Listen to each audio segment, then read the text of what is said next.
Pada Rabu, tanggal 16 Oktober tahun 2024, Federasi Sepak Bola Bahrain (BFA) mengeluarkan 4 pernyataan penting yang menarik perhatian publik. Salah satu sikap mengejutkan adalah keputusan BFA untuk tidak berangkat ke Indonesia. Alasan dibalik keputusan ini mencuat setelah mereka mengklaim menerima ancaman pembunuhan dari pendukung timnas Indonesia. Bahrain menerima perlakuan tersebut seusai laga melawan Indonesia. Dalam pertandingan tersebut, wasit Ahmed Alkaf dari Oman dituduh tidak netral. Pada menit ke-90+11, wasit meniup peluit panjang, meskipun waktu tambahan yang seharusnya diberikan hanya 6 menit. Keputusan ini memberikan kesempatan bagi tim tuan rumah untuk mencetak gol penyama kedudukan pada menit ke-90+9. Selain keputusan wasit, banyak drama yang terjadi di lapangan. Para pemain Bahrain, termasuk Mohamed Marhoun, seringkali terjatuh dan menunjukkan kesakitan.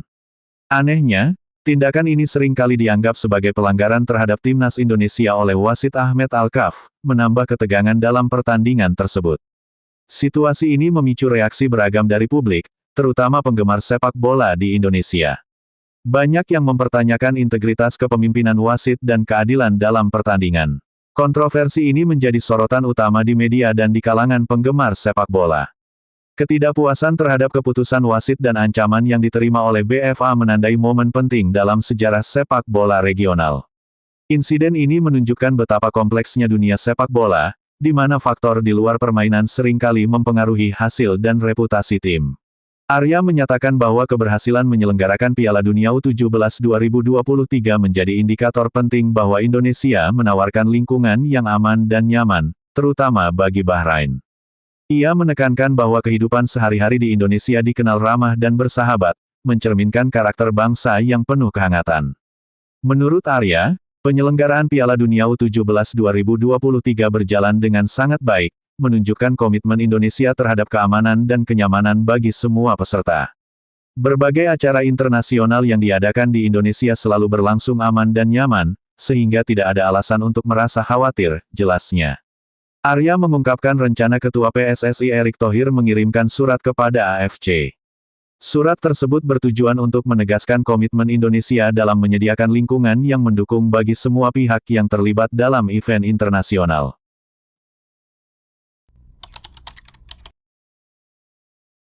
PSSI menegaskan komitmennya untuk mengadakan pertandingan timnas Indonesia melawan Bahrain di Jakarta pada putaran ketiga kualifikasi Piala Dunia 2026 zona Asia. Timnas Indonesia dijadwalkan menjamu Bahrain pada matchday 8 Grup C di Stadion Utama Gelora Bung Karno, SUGBK, Jakarta, pada tanggal 25 Maret mendatang. Sebelumnya, Timnas Indonesia telah bertandang ke Bahrain National Stadium di Rifah, Kamis tanggal 10 Oktober tahun 2024. Pada pertandingan ketiga grup C tersebut, kedua tim bermain imbang dengan skor 2-2. Namun, Bahrain menyatakan menolak datang ke Indonesia untuk bertanding. Mereka meminta otoritas yakni FIFA dan AFC untuk memindahkan venue pertandingan ke lokasi netral. Merespon ini, PSSI berencana untuk mengirimkan surat kepada AFC guna mempertahankan status sebagai tuan rumah melawan Bahrain. PSSI juga menyatakan komitmen untuk menjamin keamanan bagi tim lawan selama pertandingan berlangsung. Anggota Komite Eksekutif PSSI Arya Sinulinga menekankan bahwa Indonesia dikenal sebagai bangsa yang ramah terhadap tamu. Dengan demikian, PSSI akan berusaha menciptakan suasana yang nyaman bagi semua pihak yang terlibat. Mengenai interaksi di media sosial, Arya menyadari bahwa netizen Indonesia seringkali aktif berkomentar. Meskipun terkadang komentar tersebut bisa ramai, ia percaya bahwa masyarakat Indonesia pada dasarnya adalah orang-orang yang ramah dan baik. PSSI berupaya untuk menciptakan pengalaman positif bagi semua pihak yang terlibat dalam acara ini. Kami akan membuat surat ke AFC untuk menyatakan bahwa pertandingan supaya fair tetap di Jakarta karena sebelumnya kan bertanding di Bahrain, ujar Arya. Yang kedua, kami juga akan memberitahu bahwa kami akan menjamin keamanan dan kenyamanan bagi tamu seperti Bahrain, karena bangsa kita ini bangsa yang ramah terhadap tamu. Jadi kami pasti membuat kenyamanan bagi mereka. Soal di media sosial, namanya kadang-kadang memang netizen Indonesia itu ramai, tapi sebenarnya mereka ramah dan baik-baik, jelasnya.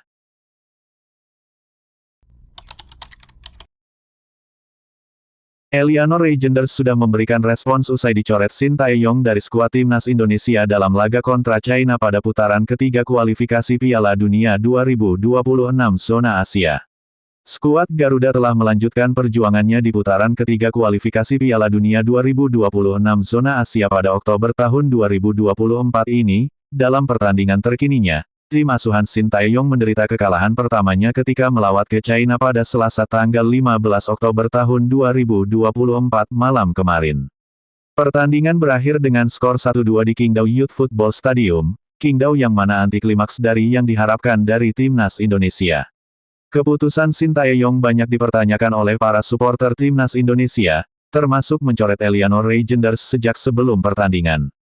Jika memang karena masalah taktikal, maka tak ayal jika keputusan Shin Tae-yong mengundang tanda tanya besar. Sebab, sang pelatih asal Korea Selatan menurunkan Asnawi Mangkualam di pos bek kanan, yang bisa diisi oleh Eleanor Reynders jika bugar. Shin Tae-yong sendiri masih belum menjawabnya secara resmi di konferensi pers seusai pertandingan melawan China. Namun, Eleanor Reynders telah memberikan update setelah pertandingan melawan China dan bahkan mengirimkan pesan. Pesan tersebut diunggah oleh pemain berusia 23 tahun tersebut di media sosial Instagram melalui story eksklusifnya. Dalam story-nya yang diunggah pada Rabu tanggal 16 Oktober tahun 2024 pagi WIB, Eleanor Reynders mengucapkan terima kasih karena tetap mendapatkan dukungan dari para supporter timnas Indonesia. Terima kasih untuk dukungannya, demikian pesan singkat adik dari Tijani Reynders tersebut dalam unggahannya.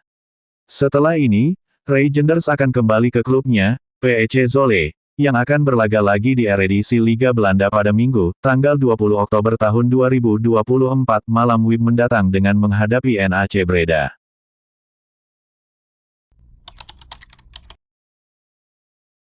Timnas Indonesia asuhan Shin Tae-yong secara mengejutkan mengalami kekalahan di kandang China dengan skor 2-1 dalam lanjutan babak ketiga kualifikasi Piala Dunia 2026 zona Asia. Hasil akhir ini tentu di luar perkiraan banyak pihak yang sebelumnya mengira timnas Indonesia bisa menang lawan China. Pasalnya, timnas Indonesia dianggap sedang dalam kondisi yang lebih unggul karena berhasil menahan imbang tim kuat seperti Australia, Arab Saudi, dan Bahrain. Media Vietnam sendiri menyebutkan bahwa kekalahan timnas Indonesia ini di luar prediksi banyak pihak. Pertarungan hebat antara timnas Tiongkok dan Indonesia terjadi sesuai skenario yang di luar dugaan banyak penggemar, tulis media Vietnam Soha. Sebelum pertandingan, berbagai media asing memprediksi timnas Indonesia mampu mengalahkan China. Jelang laga tim China kontra Indonesia di babak ketiga kualifikasi Piala Dunia 2026, sederet media nasional memperkirakan pelatih Branko Ivankovic dan timnya bakal tumbang di Qingdao. Sports Keeda, surat kabar langka yang optimistis dengan tim China, hanya memprediksi tim tuan rumah akan bermain imbang 1-1 dengan Indonesia, tulis media Vietnam, Soha. Ternyata prediksi tersebut meleset dan timnas Indonesia harus menerima kenyataan pahit atas kekalahannya di kandang China. Media Vietnam menyebutkan bahwa timnas Indonesia sebenarnya punya banyak pemain berbakat, termasuk pemain naturalisasi, tetapi secara mengejutkan mereka bermain seperti pemain amatir. Namun, bertolak belakang dengan prediksi para ahli, Indonesia yang memiliki banyak bintang naturalisasi dengan mudah memecahkan pertandingan, seolah-olah mereka adalah pemain amatir, tulis media Vietnam, Soha. Sementara itu, media Vietnam menilai pemain China bermain penuh semangat karena memang kemenangan ini sangat berharga bagi mereka, terutama terkait nasib pelatih Branko Ivankovic. Di sisi lain lini depan, para pemain Tiongkok bermain sepak bola seolah-olah ini adalah pertandingan terakhir dalam karir mereka. Dalam konteks banyaknya pendukung negara asal yang menyerukan pembubaran tim nasional, dan juga untuk menyelamatkan kursi yang goyah gemetar oleh pelatih Ivankovic, tulis media Vietnam, Soha. Media Vietnam Soha juga menyebutkan bahwa kekalahan timnas Indonesia ini membuat skuad Shin Tae-yong kembali merendah setelah sebelumnya merasakan pujian selangit. Sementara itu, kegagalan yang patut dicela membuat timnas Indonesia kembali membumi setelah terus-menerus dipuji, tulis media Vietnam, Soha. Tidak lupa, media Vietnam menyombongkan dirinya karena timnas Indonesia masih gagal untuk memecahkan rekor yang pernah dicapai Vietnam.